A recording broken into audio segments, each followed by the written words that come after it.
Swayam Prabha. Digital India. Educated India.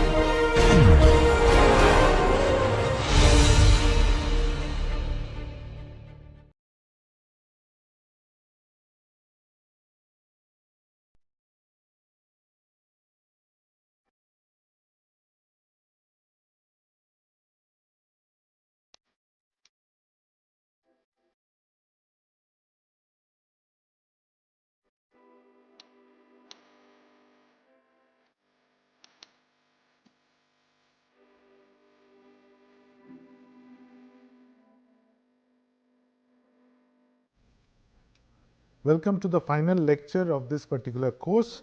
In this lecture, in lecture 60, we will cover urban flood management and drainage plans, part 3.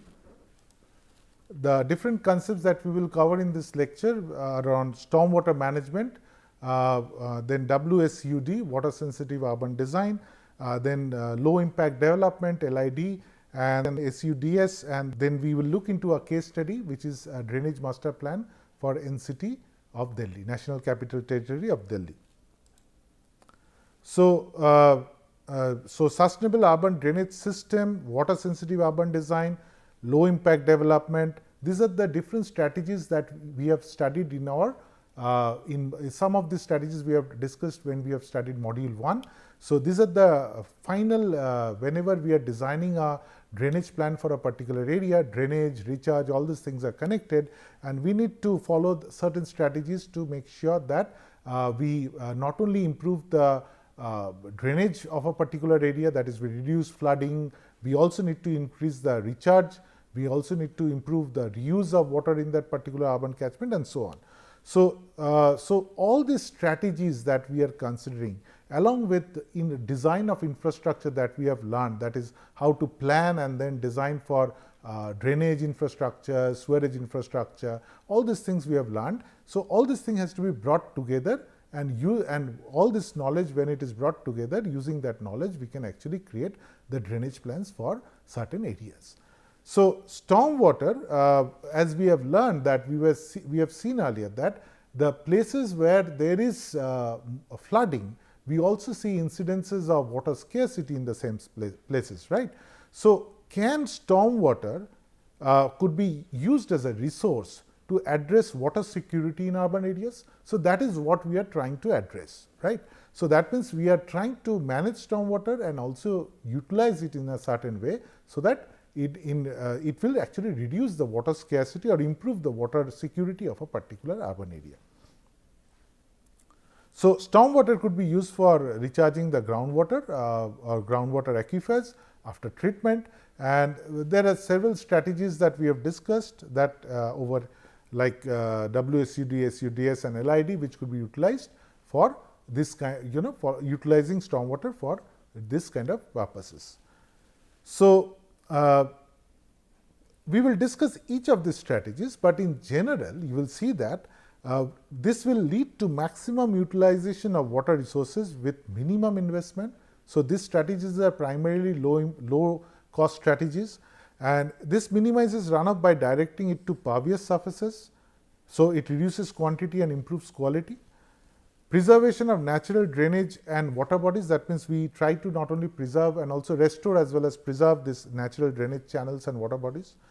Then integration of public open space with stormwater drainage corridors. So, this has been tried in many foreign countries successfully, but in Indian context I feel it would be challenging because we are there is lack of space, there is lot of illegal encroachments and so on. Then preserve the natural stormwater cycle, and that is maintain volume, velocity and peak discharge. Instead of reducing the discharge time or increasing the volume, we need to maintain the pre-development values. Then surface water and groundwater quality preservation, and minimize capital and operation maintenance cost for stormwater infrastructure. So, these are the targets that I have got. So, we need to reduce the size of stormwater drains, or we need to reduce the number of drains. So, what are the different strategies that can achieve that? So, that is where all these three approaches comes in, and as you understand, all these three approaches are more or less similar. There are a lot of overlaps. So, I will quickly take you through this particular three approaches. So, when we talk about WSUD, we talk about protection of water quality, and both near the source and all, like we we talk about structural and non-structural controls. That means we do it via education and awareness programs, which are non-structural controls, or we do through structural controls by putting certain kind of structures or certain kinds of methods to protect water quality. And regular and timely maintenance of infrastructure and streetscapes also protects water quality. Then protection of infrastructure from flooding, and so that is understood from that because rainfall events are also extreme rainfall events are increasing, so we need to be very, very careful, and we need to prevent floods in urban area, because that leads to a lot of loss in terms of monetary losses. And then we need to minimize the runoff volume, and we need to slow down the runoff and reduce the peak flows by retention and infiltration within property boundaries, and also within the overall catchment. And then we want to increase the permeable surfaces and tree canopies that will increase the infiltration. And then finally, we want to maximize the local infiltration and natural drainage by increasing impervious by decreasing increase pervious areas, not increase impervious areas. Then provision of vegetated swales, soak wells, vegetated buffers, and filter strips. So these are the strategies that we have also discussed earlier. And natural streams with channel size suitable for 1 year design return period. By introducing this kind of streams, we can also maximize the local infiltration.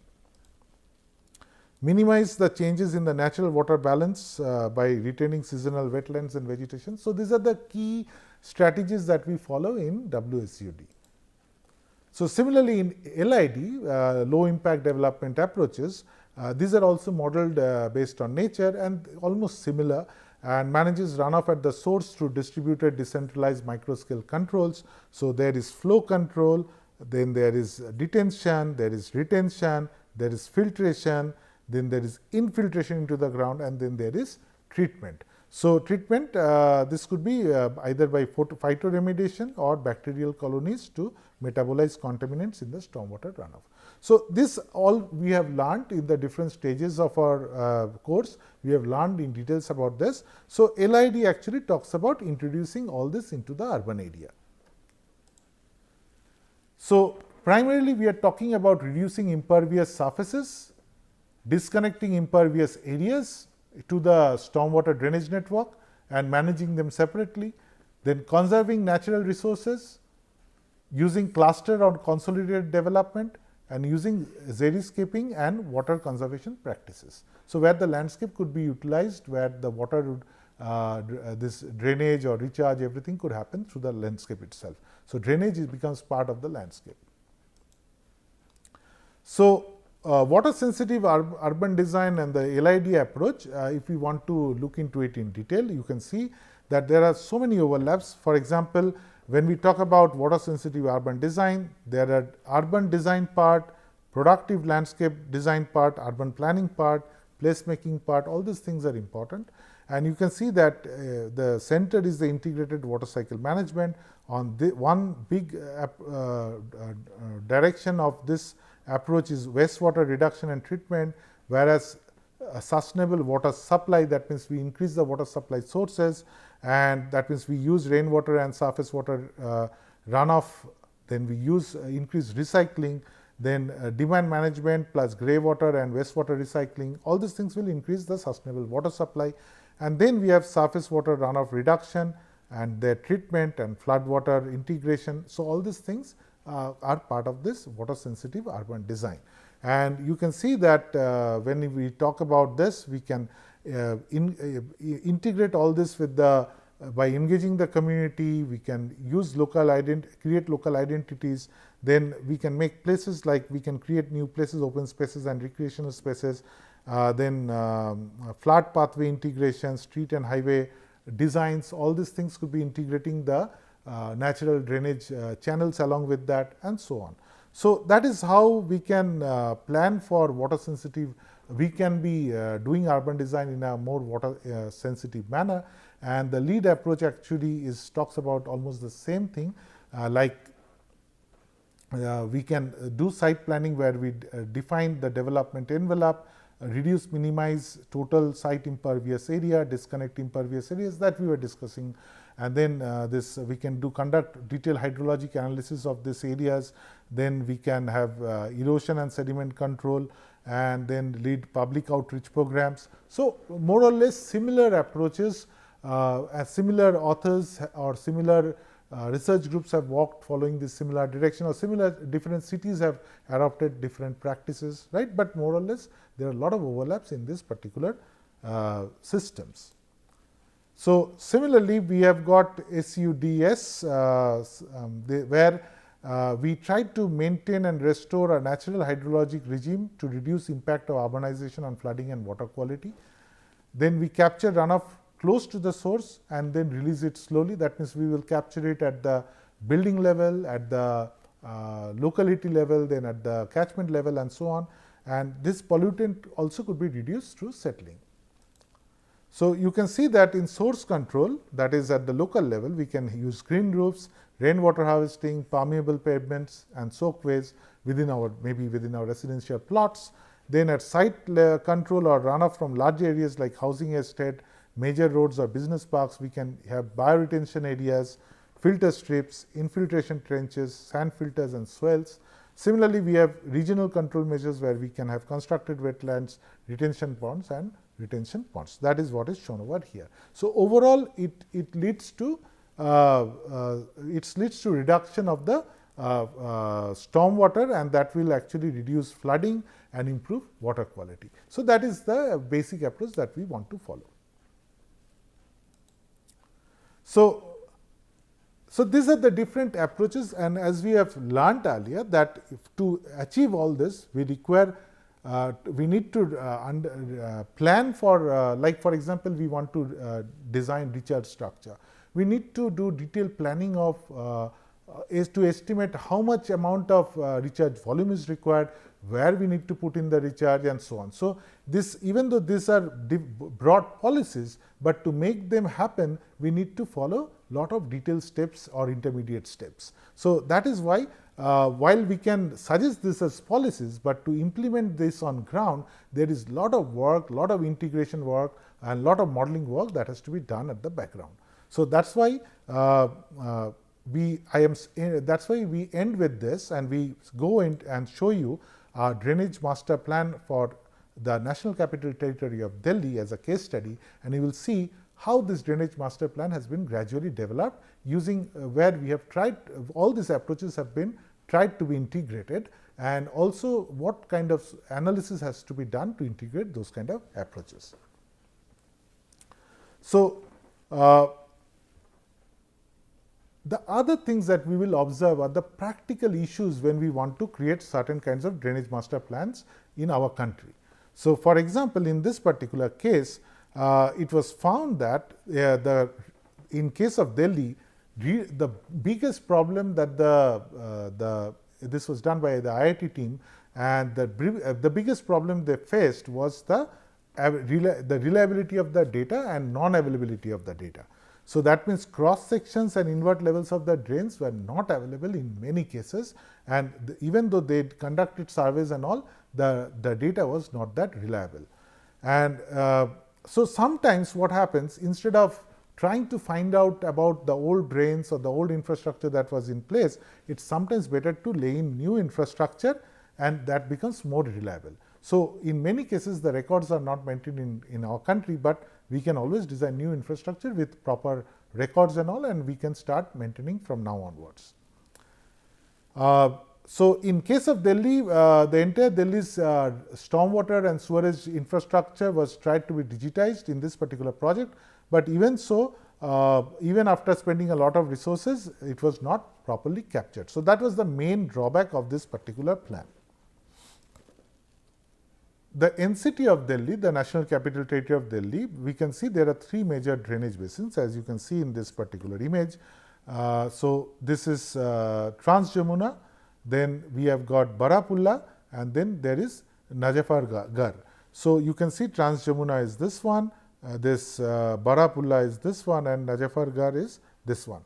So, this is the extent, these are the 3 catchments you can say, and there are 123 natural drains in this Najafargarh, 44 natural drains were found in Barapulla and 34 natural drains in Trans Jamuna. So, the team used the SWMM model, and this was used to simulate the inundation depths as well as the spatial locations in this particular area. And for each of these catchments were done separately, and validation of the flooding location also were conducted, and this flooding location data were obtained from Delhi Traffic Police. So, some of the key points for this particular plan. The target was to provide efficient stormwater infrastructure provision so that flooding does not happen.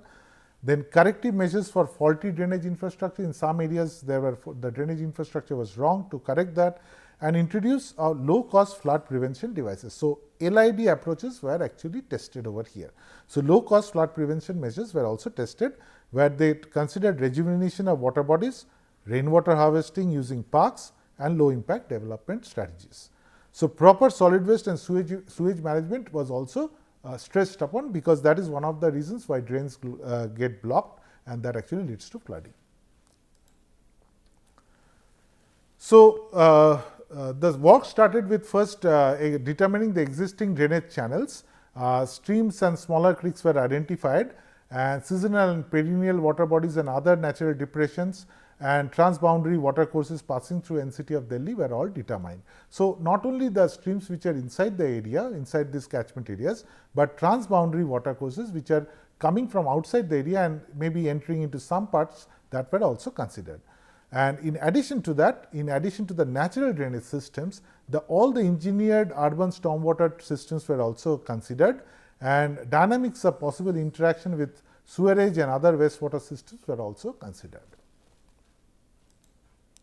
So, this actually shows the waterlogging areas as provided by Delhi Police. So, these nodes were actually showing that, and so once the SWM, once the basic data was entered into the SWM software, then the model was run, and an inventory of model simulated flooded areas were determined, and then they were validated with the Delhi Police data set that was provided. So, analysis of each of these drainage hotspots were also conducted, wherever there was flooding incidents and so on. So, to determine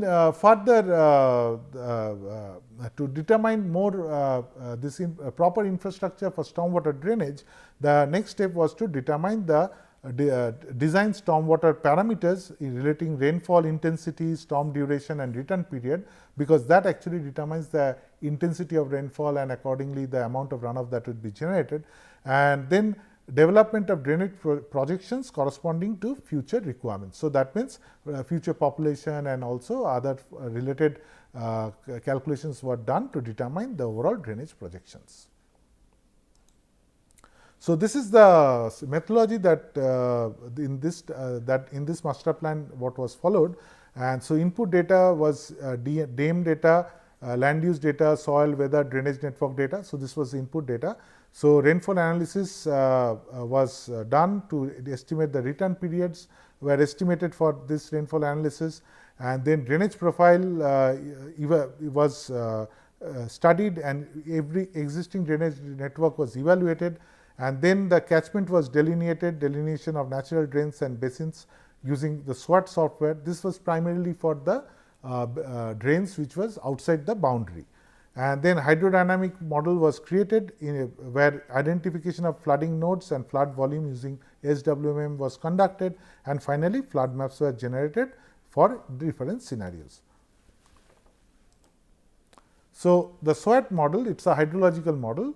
It is a river basin scale model where stream flow simulation in the natural streams was conducted to assess the quantity of runoff outside, but contributing to the National Capital Territory of Delhi. So, this is for all the different channels which were bringing water to the NCT, that was estimated using the SWAT hydrological model. Then SWMM and PCSWM model was used. A PCSWM model is added with SWM model, and usually for flooding and all, as we have discussed earlier, we can use this model. An SWM model can be used to assess the LID options, the low impact development options like porous pavements, rain gardens, green roofs, street planters, infiltration trenches, vegetated soils. So, all this could be introduced in the SWM model, like you have seen that different open drain profiles could be introduced in the SWM model, and that could be new infrastructure could be provided in form of this kind of green infrastructure or low impact development options, and that could be evaluated by the SWM model. So, as we were discussing earlier that a lot of data were missing, there were missing invert level values were computed by interpolation. Like for example, there is a profile of the sewer section, these are the nodes and this is the the section. So, if I do not know the invert level of this one, so if this is the profile of the section of that sewer line, then if I know this one and this one invert level, automatically the one in between could be extrapolated. So, that is what it was done, and sometimes the fluctuation in the IL values when survey was done, sometimes lower value was found to be higher and so on. So, these were all smoothed and using the nearest neighbor approach, and missing drain dimensions were replaced by average values, wrong flow direction, junctions and invert levels etc. were put in as required. So, the data that was incorporated, as we have already discussed. So, DEM data, land use data and 4 feet and above storm drains, location and type of inlets and manholes, drain sizes and invert levels, the overall sewer network, water supply network, water bodies, road network, rail network, DMRC network, metro rail network, that is well location, past flooding data, location of pumps, details of all operations. So, you can understand the huge quantity of data that is required to do this kind of drainage plans. So, once the basic simulation was basic estimation was done, then several scenarios were simulated. Of course, the first system was the present system with existing infrastructure was simulated. And for example, let us see this one, maybe with data provided by the different departments that the team got. They simulated the sections, the sewers. This is one example, one sewer line section, and using that they have computed the values and checked if flooding is happening, like over here flooding is happening. So, they have determined those things for existing infrastructure. Then simulation was done again with changed and corrected cross sections wherever some problems were observed, and correction of invert levels and drain widths, all these things were done. And then you can see that the same profile was corrected and it was given something like this, and you can and this is how the new section looked like. Then simulation after incorporating the existing water bodies, so that rejuvenation facilitating detention and retention could be studied. So, some of the water bodies was also incorporated into the network, which could be used for detention or retention of water. And then simulation after diverting stormwater to extra storage or discharge areas, like some of the outlets were taken into nearby parks by creating 0.3 meter depression from the storm drains. So, that means some amount of water will be stored over there and gradually it will percolate down. So, this was also introduced into the model. And then towards no flooding for 2-year return period, that means for 2-year return period, assuming that there will be no flooding, lead options such as infiltration trenches, rain gardens, bioretention ponds, all these things were introduced wherever feasible, and then the results were modeled. And then another simulation they did was they considered that 15 minutes of flooding at the junctions was acceptable, and that was not considered as flooding, and everything else was considered. So, in this particular images, you can see that the scenarios, like in scenario 2, before inclusion of water body in the basin, this was the kind of profile of water you can see in the drains, whereas after inclusion of water bodies, as you can see in this particular maps, you can see that the water level in the drains have reduced significantly. Similarly, with the inclusion of parks, without the parks, this was the kind of water body, this was the kind of situation. Somewhere it was exceeding the actual and flooding, that means flooding was happening at this particular nodes. And then you can see that These public parks, after introduction of parks, this flow value reduced and there was no flooding. So, this is where the section profiles are being analyzed. So, I have shown this earlier in my earlier lectures. We have shown that how in SWM we can determine that for certain rainfall events what kind of water level would be there at the different sewers and in the manholes. So, it is the same thing they have done and that is what they have determined. And here you can see that these are the different parks which have now introduced into the network or the stormwater network where some amount of water could be stored. Then towards no flooding for 2-year return period, when it was done, it was seen that junctions getting flooded for a duration of more than 15 minutes were considered, and as you can see in this particular image, 455 junctions were flooded and these were transformed to storages. That means they were designed to say that they will store water, and that was because they will store water for only 15 minutes, that is why it was not considered, and this can be replaced by LID structures in future. That means if some amount of LID structures like swales and all could be provided there, possibly this kind of flooding will even not happen.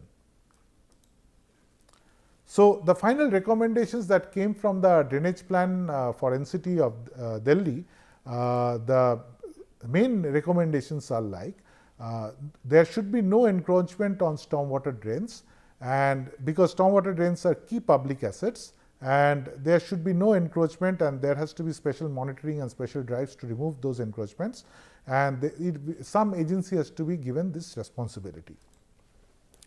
Then no sewage should be added to storm drains, and artificial storm drains to only allow treated sewage of acceptable quality. Untreated sewage cannot be introduced into the storm drains because we are now going to use it for recharge and for putting it in certain parks and so on. And then block sewer drains to be cleaned using latest technology, and no direct sewage connection even from unauthorized colonies. So, this has to be really monitored. Then the next recommendation was no solid waste or construction and demolition waste in the storm drains, and for that they have suggested many things. For example, a complete overhaul of road sweeping process and no silt or debris in the drains. Silt has to be weighted or their volume needs to be determined after street sweeping, and this needs to be recorded so that we can keep track of how much amount of silt is collected and then may be taken to the landfill. Afforestation exercise along the roads, maybe this will reduce silt further, and no solid waste or construction demolition waste in the storm drains, and there has to be this assessment of this C&D waste as well as their removal has to be done with permission and has to be done only by specific contractors may be appointed by the government, and that will actually prevent unauthorized disposal of this particular kind of waste in the stormwater drains. So, this are some of the key points, plus they have talked about effectiveness of desilting of stormwater drains, that also has to be checked. Access points on covered drains for desilting at appropriate distances. That means we have to make regular desilt. For making this regular desilting, there has to be accesses to the drain at certain parts, and there has to be record of the desilting work, that how much has been carried, how much has been taken out, and when it has happened, and so on. And there has to be some agency that has to be made responsible for this. Public suggestion has to be taken for this, and there has to be coordination among agencies for redressal of public complaints. So, similarly, no stormwater should be same as no sewage should be drained into stormwater drains. Similarly, no stormwater should be drained into sewer system. So, prevention of sewer manhole openings to discharge local stormwater and public awareness campaigns on the same. Sometimes what happens when there is a road, there is some amount of inundation there, and people will lift the manholes of sewer networks and allow water to get in. That actually is not recommended, and that actually has been asked to be stopped, and for that awareness campaigns needs to be conducted. And residents draining stormwater to sewer lines can be fined, and neighborhood level storm drains for groundwater recharge by residents and awareness campaigns on the same, and preventing laying of utilities and pillars of elevated roads metro inside stormwater drains, because in many cases we have observed that this is when the agency comes in, which is not a maybe this agency which is constructing flyovers and all, they don't bother about drainage, so they will do their task without bothering about that. So it has to be all the agencies has to be taken together, and we have to check that each is not hampering the work of another. So finally, we also need to rejuvenate water bodies, and rejuvenation could be done by regular desilting and connecting water bodies to their catchments to reduce runoff. But at the same time, monitoring has to be done so that we prevent encroachment, dumping of waste, and we also maintain this water quality in this particular this water bodies. And finally, low impact development options has to be conducted, and retention cum harvesting corridors can be laid along roads for groundwater recharge. So to conclude, drainage master plans integrate the various low impact and sustainable drainage and recharge approaches for urban areas, along with the design of sewage and stormwater drainage infrastructure, and that should be the approach that has to be taken. And various scenarios can be simulated using software models to test different infrastructure proposal and other strategies. And finally, successful implementation of drainage plans require participation of the population, strategies and awareness campaigns towards change in their behavior, and finally regular inspection and maintenance of sewerage infrastructure. These are the references you can follow, and thank you for doing this particular course.